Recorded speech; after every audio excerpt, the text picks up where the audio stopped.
Good morning, नमस्कार। मैं सीमा गोस्वामी स्वागत करती हूँ अपने यूट्यूब चैनल फोकस सीटेट में। बच्चों, आज हम पढ़ाएंगे मानव और संसाधन का सेकंड पार्ट। इससे पहले मैंने जो मानव संसाधन का फर्स्ट पार्ट पढ़ाया है, आप उसे जाकर के प्लेलिस्ट में देख सकते हैं, क्योंकि आप उसे देखेंगे तब आगे का आपको समझ में आएगा।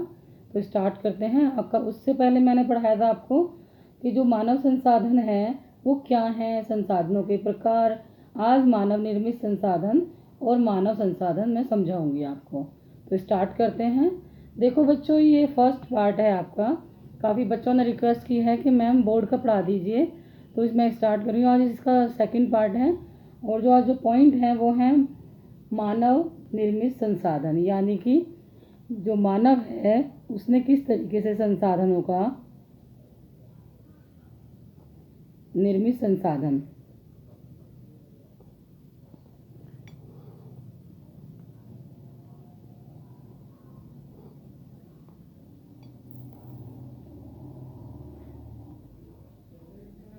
जो मानव निर्मित संसाधन है वो क्या है, और वो किस प्रकार से हमने मानव ने उन संसाधनों का को बनाया है।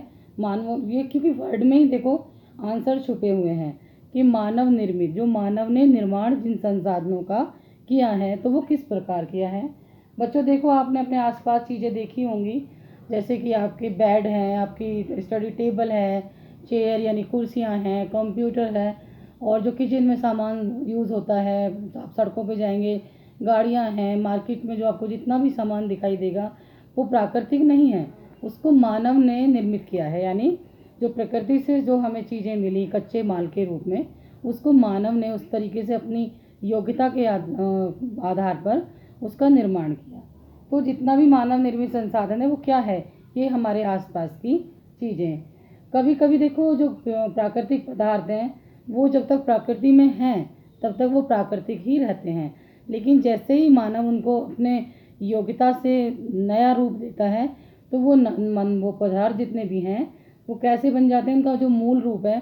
जैसे कि लकड़ी का पेड़ है, एक ट्री है, एक पेड़ है, उसको अगर काट करके फर्नीचर बना देंगे तो उसका मूल रूप चेंज हो जाएगा, यानी कि वो मानव ने उसका निर्माण किया है तो वो परिवर्तित कर दिया जाता है। अब जैसे एक और उदाहरण ले लीजिए, लोहा अयस्क है। उस समय तक वो संसाधन नहीं था जब वो पृथ्वी जमीन के नीचे ज़मीन में था, लेकिन जब मानव ने उसको एक बाहर निकाल करके उसका लोहा बनाना सीखा, उसके बाद वो प्रयोग में लाया गया तो वो क्या है, वो मानव निर्मित संसाधन बन जाता है। यानी कि जो मानव प्राकृतिक संसाधनों का उपयोग मशीन, पुल, सड़क, वाहन, फर्नीचर, किचन के सामान, मेडिसिन, हॉस्पिटल्स, XYZ जितने भी आपके बच्चों आसपास चीज़ें दिख रही हैं वो सब हम प्रकृति से जो लेकर के उसका रूप परिवर्तित कर देते हैं वो मानव निर्मित संसाधन कहलाते हैं। इसके अलावा जैसे मानव निर्मित संसाधन के नाम से जो जाने जाते हैं वो प्रौद्योगिकी भी एक मानव निर्मित संसाधन है, क्योंकि कोई फैक्ट्री हमें नहीं मिली है, प्रकृति में नहीं है, उसका निर्माण मानव अपनी योग्यता से करता है। तो मानव खुद एक स्वयं संसाधन है। जब वो पढ़ लिख जाता है, उसके वो इतनी योग्यता प्राप्त कर लेता है, तभी इन चीज़ों का निर्माण हो पाता है। तो मानव तो संसाधन है ही, और जब मानव संसाधन बन जाता है तो वो चीज़ों का निर्माण करता है। इसके अलावा जैसे लोग प्राकृतिक संसाधनों का प्रयोग करके मानव निर्मित संसाधन कहलाते हैं, और जब उन्होंने प्रकृति से चीज़ें ली, चाहे वो कोई भी हो, रोड़ी, बदरपुर, सड़कें बनाने के लिए, मकान बनाने के लिए, लोहा हमने लिया बिल्डिंग्स बनाने के लिए, रेलगाड़ियाँ बनाने के लिए, इस तरीके से जो हमारी एल्युमिनियम है, सोना है, उससे हमने जो अपने गहने निर्मित किए, वो सब मानव ने ही अपनी योग्यता से उनका निर्माण किया। अब बच्चों क्वेश्चन आता है कि मानव संसाधन कैसे है। मानव संसाधन कैसे है, तो मानव संसाधन पूछा जाता है। ये क्वेश्चन वैसे भी आता है MCQ में भी, जो कॉम्पिटिटिव एग्ज़ाम है।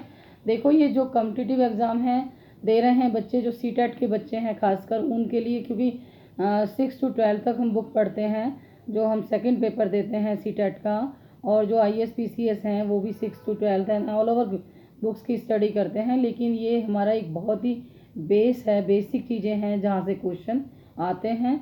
तो जो मानव है वो संसाधन कैसे है, मानव और अधिक संसाधन बनाने के लिए प्रकृति का सबसे अच्छा उपयोग तभी कर सकता है जब उसके पास ऐसा करने का कौशल या योग्यता हो। तो ये मनुष्य है, जो हम मानव हैं, जो आप हैं, जो आप बच्चे बुक पढ़ रहे हैं अभी, जो अगर आप वीडियो देख रहे हैं और पढ़ रहे हैं और वो आप सोच रहे हैं कि जब आप पढ़ लिख करके किसी योग्यता को प्राप्त कर लोगे तब आपके अंदर वो योग्यता आएगी। हम ये नहीं कह रहे कि कोई पढ़ा लिखा ही कुछ ऐसा बना सकता है, कभी कभी ऐसा भी होता है, लेकिन कि जो कम पढ़े लिखे हैं वो भी कुछ अच्छा अचीव कर पाते हैं। पर लेकिन पढ़ने के बाद ही हमें ऐसी योग्यता मिलती है कि हमें पता है जो हमारा ये जस्ता था, लोहा एस्क है, उनसे हमने कैसे लोहा बनाया, हमने किस तरीके से सोने से गहने निर्मित किए। तो जो कौशल, ज्ञान, प्रौद्योगिकी, अगर ये तीनों उनके पास हैं, कौशल, ज्ञान और प्रौद्योगिकी, जो प्रौद्योगिकी है उसको हमने किस तरीके से इन तीनों चीज़ों को मिला करके हमने कैसे, जब तक ये तीनों योग्यताएं मानव के पास नहीं थी, वैसे ही मानव कहाँ घूमता था, जंगलों में कच्चा मांस खाता था, उसे कोई ज्ञान ही नहीं था, यहाँ तक कि कपड़े पहनने का भी सेंस नहीं था। लेकिन जब इन तीनों कौशल, ज्ञान और प्रौद्योगिकी का समावेश हुआ, मानव ने धीरे धीरे योग्यता धारण की, पढ़ा लिखा और इस तरीके से अचीव करता गया। तो वो ये तीनों चीज़ों का होना बहुत ज़रूरी है। इसलिए मनुष्य एक विशिष्ट प्रकार का संसाधन है। एक पूरे पृथ्वी ब्रह्मांड में मनुष्य ही एक ऐसा व्यक्ति है जो इन तीनों चीज़ों का प्रयोग कर सकता है, या वो इन विशिष्ट प्रकार का संसाधन, इनका जो जितने भी हमें प्रकृति से संसाधन मिले हैं उनका प्रयोग हम कर सकते हैं, उससे वो चीज़ें बना सकता है। एक पढ़ा लिखा डॉक्टर ही इलाज कर सकता है, एक पढ़ा लिखा एजुकेटेड टीचर ही आपको पढ़ा सकता है, एक पढ़ा लिखा शेफ़ ही आपको, जो बड़े बड़े शेफ़्स होते हैं, देखो आप ये मत सोचो कि डॉक्टर ही कुछ करेगा या जो इंजीनियर्स होते हैं वो ही विकास करेंगे। देश में जो मानव है, वो जो पढ़ा लिखा यूथ है, जितना भी वो किसी भी फील्ड में हो सकता है, वो देश का जो भविष्य है उसको सुधारने में इन तीनों कौशलों का प्रयोग करते हुए उस देश के विकास में पूरा सहयोग करते हैं। जैसे कि देखो, जो लोग हैं, जो मानव है, मानव एक संसाधन है। मेरे जो मैं शब्द बोल रही हूँ उन पर थोड़ा सा ध्यान दें। जो ये मानव है ये खुद में एक संसाधन है, और जब ये संसाधन है तो जैसे स्वास्थ्य, शिक्षा लोगों को बहुमूल्य संसाधन बनाने में सहायता करते हैं। यानी स्वास्थ्य, देखो बच्चों, क्वेश्चन ऐसे भी आ सकता है, स्वास्थ्य हम अगर कोई किसी देश के यूथ जो हैं, जो नागरिक हैं, वो अगर स्वस्थ हैं तो कैसे देश में योगदान कर सकते हैं। सीधा सा है कि अगर स्वस्थ व्यक्ति होगा तो वो ज़्यादा वह काम करेगा, ज़्यादा अच्छे से काम कर पाएगा। जो बीमार व्यक्ति होते हैं, जिस देश की जनसंख्या बीमार होती है तो वहाँ का विकास अवरुद्ध होता है। तो जो मानव है वो स्वास्थ्य होने के साथ साथ शिक्षित भी होना बहुत ज़रूरी है, दोनों का होना। यानी कि जो आपका स्वास्थ्य है, जो मानव स्वस्थ हैं, और जो संसाधन शिक्षा के द्वारा वो जो उन्होंने शिक्षा ग्रहण की है उससे वो बहुमूल्य संसाधन बन जाते हैं। अब आप मुझे ही देखिए, मैं आपकी एजुकेटर हूँ, अगर मुझे मेरी इस समय तबीयत ख़राब हो और मैं ना आपको पढ़ा पाऊँ तो मैं आगे कैसे ये प्रोसीजर चलाऊँगी। तो मेरा स्वस्थ रहना बहुत ज़रूरी है, और अगर आप पढ़ना चाह रहे हैं तो आपका स्वस्थ रहना बहुत ज़रूरी है। तो ये भी एक बहुत बड़ा योगदान है कि एक स्वस्थ यूथ होना किसी भी देश की जनसंख्या का ज़रूरी है। दूसरा, पढ़ा लिखा होना बहुत ज़रूरी है, तभी मानव जो संसाधनों का प्रयोग कर रहा, मानव खुद तो संसाधन है, उसने इन तीनों कौशलों का प्रयोग कर पाएगा। इसके अलावा जो संसाधनों के निर्माण में समर्थ होने के लिए लोगों के कौशल में सुधार करना मानव संसाधन कहलाता है। किसी भी राष्ट्र, किसी भी कंट्री, किसी भी देश, किसी भी राज्य, किसी भी घर, जो हमारा अपना खुद का घर भी होता है, वहाँ का अगर हमें विकास करना है तो हमारा पढ़ा लिखा होना और स्वस्थ होना बहुत ज़रूरी है। इसके बाद बच्चों आपका आता है थर्ड पॉइंट है इसमें, सेकंड पार्ट में, कि जो संसाधन है, जो संसाधन की संरक्षण है। अब हमने इतना पढ़ा, फर्स्ट चैप्टर में भी मैंने आपको पढ़ाया था, तो जो ये सब मैंने पढ़ाया है आपको, तो आपको ये देखना पड़ेगा बच्चों कि जो हमने संसाधनों का प्रयोग तो किया, हमने दोहन बहुत बुरी तरीके से, आज भी मानव पढ़ लिख गया है, बहुत सारा विकास कर लिया है, योग्यताएं, कौशल, उसने प्रौद्योगिकी का निर्माण किया है, लेकिन उसके अलावा जो हमारा संसाधन है उसको हम कैसे संरक्षित करें आने वाली पीढ़ियों के लिए। जो संसाधन है आपके, उनको हम किस तरीके से आने वाली पीढ़ी के लिए संरक्षण करें या संरक्षित करें।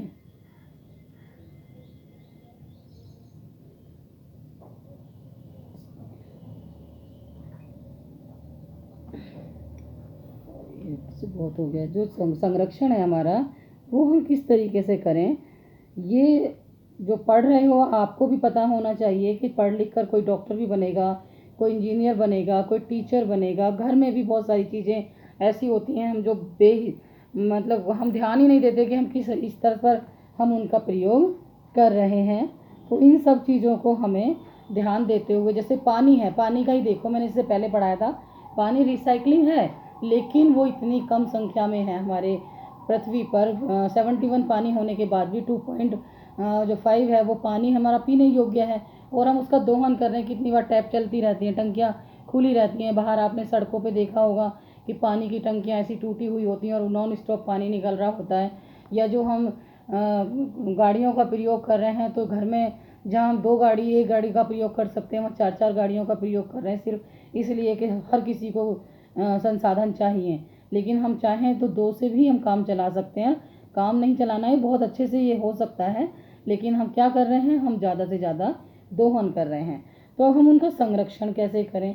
तो देखो बच्चों, संरक्षण करने के लिए कोई बाहर से भगवान नहीं आएंगे हमें ये बताने के लिए कि ये चीज़ें खत्म हो जाएंगी पृथ्वी से, तो आप ध्यान से संरक्षण करो। जब हमने इतना विकास, कौशलता, ज्ञान, प्रौद्योगिकी, हर चीज़ का हमने निर्माण कर लिया है, हम पढ़ लिख गए और हमें पता है कि चीज़ें खत्म होंगी, तो हमें खुद ही संरक्षण करना पड़ेगा। देखो बच्चों, जो जितने भी पेड़ काटे जा रहे हैं, पृथ्वी एक तरीके से सूखती जा रही है, सारा जल सूखता जा रहा है पृथ्वी पर।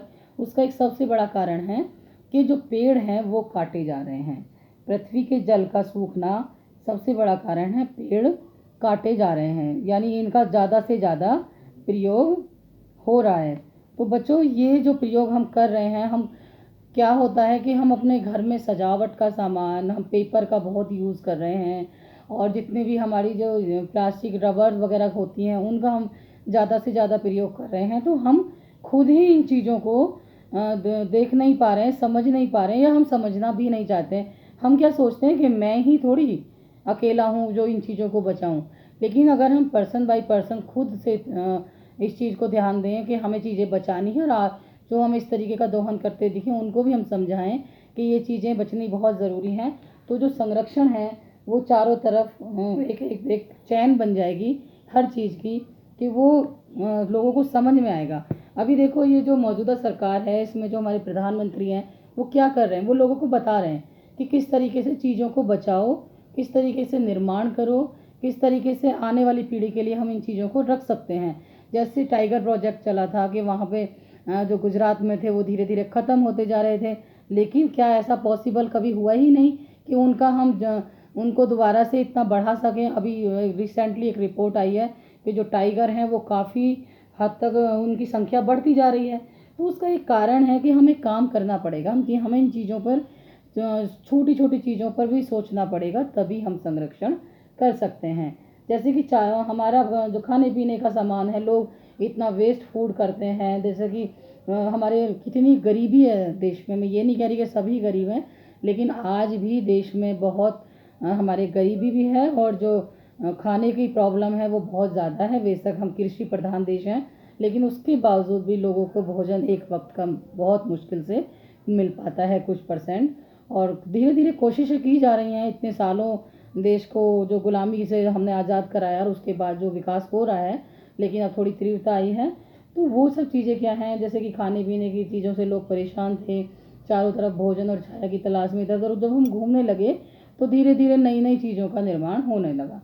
बच्चों, आप कुछ चीज़ें देखो, कुछ जो बॉक्स बने होते हैं, उसमें आप देखा कीजिए कि वो क्या बोल रहा है। तो इस तरीके से जो वो क्वेश्चन आते हैं, वहाँ से भी क्वेश्चन उठा लिए जाते हैं, एग्जामिनर वहाँ से क्वेश्चन उठाता है। और इस तरीके से जो हमारे संसाधन हैं, उनको हमें सतर्कता पूर्वक प्रयोग करना पड़ेगा। जो नवीकरण है उसके लिए समय देना पड़ेगा। जैसे कि जल है, जल का प्रयोग हम उसी तरीके से करें कि जो 2.5 है वो ख़त्म ना हो।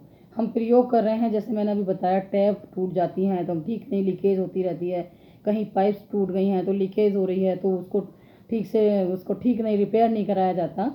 तो जो ये सब चीज़ें हैं इनकी तरफ हमें ध्यान देना पड़ेगा और यही संसाधन संरक्षण कहलाता है, यानी कि संसाधनों का सतर्कतापूर्वक प्रयोग करना और उन्हें नवीकरण के लिए समय देना संसाधन संरक्षण कहलाता है। बच्चों, संसाधन जो जिनकी हम उपयोग कर रहे हैं, जो भविष्य के लिए उनके संरक्षण में संतुलन बना रहे हैं, उसको कैसे हमें सतोपोषणीय विकास कहलाता है। ये संरक्षण ही सतोपोषणीय विकास कहलाता है। संसाधनों के संरक्षण में बहुत से तरीके हैं जिनका हम उपयोग कम से कम कर सकते हैं। देखो बच्चों, प्रत्येक व्यक्ति उपभोग को कम करके हम संसाधनों का संरक्षण कर सकते हैं। दूसरा है, जो संसाधन है आपके जितने भी संसाधन हैं उनको हम किस तरीके से पुनर्चक्रण के लिए समय दे सकते हैं। तो संसाधनों का जो संसाधन है आपके उनका कम से कम प्रयोग करें, यानी संसाधनों का कम से कम प्रयोग करें और पुनर्चक्रण के लिए समय दें। अंततः ये एक विभिन्नता बनता है, क्योंकि जब जीवन एक दूसरे से जुड़े हुए हैं। अब देखो बच्चों, एक चीज़ है, आपके सामने में एक गर्म खाना एक बाउल्स में या कटोरे में कोई गर्म चीज़ दे दूं प्लेट में और आपसे कहूं कि अभी इसको ख़त्म करो, लेकिन आप उसको समय दोगे ठंडा होने के लिए कि पहले ये ठंडा हो जाए फिर ये मेरे योग्य हो जाएगा खाने के लिए। तो उसको समय दिया ना आपने, समय देने के बाद एक प्रक्रिया ऐसी हुई कि वो ठंडा हुआ, तब आपने उसको इस्तेमाल किया। वैसे ही ऐसा नहीं है कि हमने सिर्फ पेड़ की बात करें, हम सिर्फ फर्नीचर की बात करें, हम सिर्फ सड़कों की बात करें, या जो हमारे सोना चांदी ईंट पत्थर रोड़ी बदरपुर जी जितने भी पत्थर हैं, मकानों में बड़ी बड़ी बिल्डिंग्स बन रही हैं, पत्थर यूज़ हो रहे हैं, उनका ही प्रयोग करें। आप अपने आप से छोटी सी एक आइडिया से भी अंदाज़ा लगा सकते हैं कि जब मैंने अपने भोजन को समय दिया था तो मुझे किस तरीके की फीलिंग आई थी। क्या मैं गर्म खाना अगर मैं उसी समय खा लेता गरम गरम तो उसका क्या इफ़ेक्ट पड़ता। तो वैसे ही आपके संसाधनों को संरक्षण आपको देना पड़ेगा, सतोपोषणीय विकास करना पड़ेगा और पुनर्चक्रण के लिए जब हम समय देंगे तो बच्चों हमें आने वाले पीढ़ी के लिए भी हम उनको सुरक्षित रख सकते हैं अपने संसाधनों के लिए। अब देखो बच्चों के जो सतोपोषणीय विकास के कुछ सिद्धांत हैं वो क्या हैं। जो बच्चों ये सतोपोषणीय विकास के सिद्धांत हैं वो क्या हैं, क्वेश्चन पूछा जा सकता है कि सतोपोषणीय सिद्धांत के जो कुछ पॉइंट्स हैं वो बताइए। तो क्या है सतोपोषणीय सिद्धांत। देखो, मानव जीवन की गुणवत्ता को बढ़ाना। मानव का जो जीवन है, हम भी चाहते हैं, आप भी चाहते होंगे कि हमारा जीवन स्तर अच्छा हो, हमारी जो सोसाइटी है वो साफ़ सुथरी हो, विकसित हो, पढ़े लिखे लोग हों और जो चीज़ें हैं वो हम उनको इस्तेमाल करें। सेकंड है आपकी, देखो बच्चों, प्राकृतिक संसाधनों की हानि को कम से कम करना। जो हमने प्रकृति से मानव ने जो चीज़ें ली हैं और उनको संसाधन के रूप में विकसित किया है, जो चीज़ें बनाई हैं, उस प्रकृति को हानि नहीं पहुंचानी है हमें। थर्ड है, पृथ्वी की जीवन शक्ति और विविधता का संरक्षण करना। हम अपनी जो मृदा है, मिट्टी है, उसका जितना ज़्यादा दोहन करेंगे उतना वो बेकार हो जाएगी। जितना हम पेड़ों को काटेंगे तो कटाव होगा, तो पानी की जो सूखे वो जब जंगल होते हैं वहाँ पे पानी कम होता है। जैसे आपने देखा होगा रेगिस्तान में पानी कम होता है, जो पहाड़ी इलाके हैं वहाँ की जो पृथ्वी है वो काफ़ी बंजर होती है। इस तरीके से हमें इन चीज़ों का दोहन तो करना है, लेकिन उसी तरीके से करना है ताकि जो हमारी जीवन पृथ्वी है उसको शक्ति और विविधता का संरक्षण होता रहे। फोर्थ है आपका, देखो बच्चों, जैसे कि पर्यावरण के प्रति व्यक्तिगत व्यवहार और जो हमारा अभ्यास है उसमें परिवर्तन करना। अब क्या है कि जो मैंने अभी उससे पहले बताया था, जो हम विकास कर रहे हैं, जो हम संसाधनों का प्रयोग कर रहे हैं, कौशल ज्ञान प्रौद्योगिकी के द्वारा जो मानव बना रहा है अपनी योग्यता के आधार पर, उसको हमें व्यक्तिगत आधार पर अपने पर्सन बाय पर्सन हमें अभ्यास करना पड़ेगा कि जो पर्यावरण है वो दूषित ना हो, वो खराब ना हो। हमें अपने पार्कों की देखभाल करनी पड़ेगी। हर व्यक्ति को कहीं ना कहीं, जैसे आपको पेड़ मिलते हैं, पेड़ लगा दिया, कोई बीज हैं तो बिखेर दिए।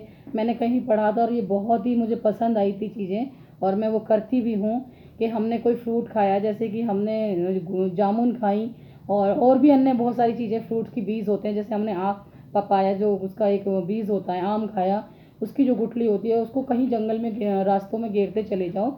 अगर आपने 50 ग्राम कोई चीज़ खाई है तो उसमें से 100 में से या दो बीज तो उपजेंगे, यानी कहीं ना कहीं पेड़ हो जाएंगे। तो हम ऐसे भी सहयोग कर सकते हैं पेड़ों को बोने के लिए। हम हर चीज़ पर क्या हो गया है बच्चों, सरकार पर डिपेंड है कि हम बोलते रहते हैं सरकार ने ये नहीं किया, वो नहीं किया। कभी सोचा है हमने कुछ क्या किया? हम खुद अपने प्रकृति को इतना गंदा कर रहे हैं। एक छोटी सी आपको बताती हूँ, कूड़ा हम कहीं भी डाल देते हैं, हम थूकने लगते हैं कहीं भी, हम कुछ भी ऐसा कोई काम करने लगते हैं कि जो सड़कें हैं, हमने कुछ भी खाया, रास्ते में कोई फ्रूट केला खाया, जो उसकी जो मटेरियल है, जो वेस्ट चिक्कल वगैरह है, वो कहीं भी फेंक दिए। तो ये क्या है? तुमने कुछ किया देश के लिए? हमने कुछ किया नहीं। हमें इन चीज़ों पर बहुत ध्यान देना पड़ेगा। हमें खुद ही अपने व्यक्तिगत व्यवहार में एक अभ्यास करना पड़ेगा कि ये चीज़ें हम ना करें। दूसरा है, लोग, आपने कभी कभी गवर्नमेंट हॉस्पिटल्स में गए हैं? अगर गए हैं तो ध्यान दें, वहाँ पर जो मैं बोल रही हूँ, जो सीढ़ियाँ होती हैं चढ़ने के लिए, जहाँ दिन रात मरीज आते हैं, पढ़े लिखे डॉक्टर्स आते हैं और उन्हें कोई रोकता नहीं है। वहाँ तो पान खाने वाले लोग हैं जो वहाँ पे स्पिट करते हैं, वो इतना गंदा हो चुका है, वहाँ पे दीवारें इतनी गंदी हो चुकी हैं। तो वो कौन करने आता है? क्या वो हॉस्पिटल्स के वर्कर्स करते हैं, डॉक्टर्स करते हैं? नहीं, हम खुद करते हैं वो सारा गंदगी। तो हमें खुद ही अभ्यास करना पड़ेगा कि ये सब ना करें, और फाइन लगाएं, लोगों को रोकें। अगर कोई ऐसा कर रहा है तो प्यार से उनको समझाएं कि ये गलत है। कितनी बार मैं खुद समझाती हूँ कि ये गलत है, ऐसा ना करें। हम कितनी बार कहीं भोजन करा रहे होते हैं सड़कों पे, रास्ते में, तो हम क्या करते हैं, वहाँ पे जो वेस्ट डिस्पोजल्स होते हैं वहीं सड़क पर फेंक कर आ जाते हैं। ये भी तो एक गंदगी है, ये भी तो देश के विकास को अवरुद्ध करती है। क्या आप गंदे घर में रह पाएंगे? क्या इस तरीके के माहौल में आप वहाँ पे विकास कर पाएंगे अपना? नहीं। तो वैसे ही राष्ट्र, जैसे आप अपने घर में विकास कर रहे हैं, तो राष्ट्र का भी सतोपोषणीय विकास व्यक्तिगत रूप में करना पड़ेगा। जीवन के जो जितने भी सभी रूपों का आदर और देखभाल करनी पड़ेगी। सबकी अपनी मान्यताएं हैं, सबके अपने विचार हैं। विचार लेकिन ऐसे नहीं होने चाहिए जो देश के विरुद्ध हों, या देश की मान्यताओं के विरुद्ध हों, या कानून के विरुद्ध हों। विचार आपके ऐसे होने चाहिए जिसमें जो देश है उसका हित हो और अपने देश की कहीं भी बदनामी ना हो। दूसरा है, समुदायों को अपने पर्यावरण की देखभाल करने योग्य बनाना। हम जो, जैसे कि देखो, आप किसी कॉलोनी में रहते होंगे, किसी सोसाइटी में रहते होंगे, किसी गांव में रहते होंगे, क्योंकि मेरे बच्चे हर जगह वीडियो पढ़ते हैं मेरे पास जो कमेंट्स आते हैं। तो जो आप जहाँ पर भी आप रह रहे हैं, आपने अपने पर्यावरण की चारों तरफ कभी देखा है कि क्या मैं इसमें कोई योगदान दे सकता हूँ? अगर ऐसा है तो आप अपने आसपास देखें और अपने पर्यावरण को बचाएं। बच्चों, कुछ क्वेश्चंस ऐसे भी आ सकते हैं कि पृथ्वी पर, देखो क्वेश्चन के रूप में आपको मैं समझा रही हूँ, 2-3 मिनट लूँगी बच्चों, आपका वीडियो बहुत लंबी हो जाएगी नहीं तो। पृथ्वी पर संसाधन असमान रूप से क्यों वितरित हैं? इसका एक बहुत बड़ा कारण है कि ये जो हमारा भूभाग है, जो हमारी पृथ्वी है, कहीं से ऊंची है, कहीं से नीची है, कहीं से पथरीली है, कहीं से रेगिस्तानी है। तो किस तरीके की जो जितने भी भौतिक कारकों पर ये हमारा निर्भर करता है। कुछ क्वेश्चन आते हैं कि अब मैंने आपको इतना की पॉइंट पढ़ा दिए हैं, वैसे ज़रूरत नहीं थी लेकिन फिर भी समझा देती हूँ। संसाधन संरक्षण क्या है? तो वही है कि जो पृथ्वी पर पाए जाने वाले संसाधनों का सावधानी पूर्वक विवेकपूर्ण ढंग से प्रयोग करना और उन्हें फिर समय देना, नवीकरणीय करने के लिए समय देना संसाधन संरक्षण कहलाता है। जैसे क्वेश्चन ये पूछा जा सकता है बच्चों, मानव संसाधन क्यों महत्वपूर्ण है? मानव संसाधन महत्वपूर्ण इसलिए हैं क्योंकि वह अपने ज्ञान और योग्यता के आधार पर भौतिक पदार्थों को मूल्यवान संसाधन बनाता है। ये हम व्यक्ति ही तो बनाते हैं। जितने भी हमें प्रकृति से कच्चा माल मिला है, चाहे आप कृषि से भी रिलेटेड कर लीजिए, आने वाली वीडियोज़ में आपको मैं और अच्छी तरीके से, नेक्स्ट लेसन जो है वो इस तरीके के रिलेटेड है तो वो मैं समझाऊंगी। इसके अलावा एक क्वेश्चन होता है कि सतोपोषणीय विकास क्या है? ये एमसीक्यू भी आप समझ सकते हैं, एक तरीके से आपको एमसीक्यू ही समझा रही हूँ। विकास की वह प्रक्रिया जिसमें संसाधनों का प्रयोग इस ढंग से किया जाता है कि वर्तमान पीढ़ी की आवश्यकताओं को, जो आने वाली पीढ़ी है, जो हम अपने बच्चों को देकर जाना चाहते हैं, वो उनकी आवश्यकताओं को संतुष्ट किया जा सके। एक कुछ क्वेश्चंस बच्चे इस तरीके से, हम जितना भी ये हो रहा है, हम जो संभाव्य और वास्तविक संसाधन है, मैंने इससे पहले पढ़ाया था। देखो बच्चों, संभाव्य वो हैं जिनकी मात्रा ज्ञात नहीं होती और जो वर्तमान में प्रयोग नहीं हो रहा है। वास्तविक वो हैं जिनकी मात्रा हमें ज्ञात है और वर्तमान में प्रयोग हो रहा है। सर्वव्यापक संसाधन क्या है या स्थानिक संसाधन क्या है?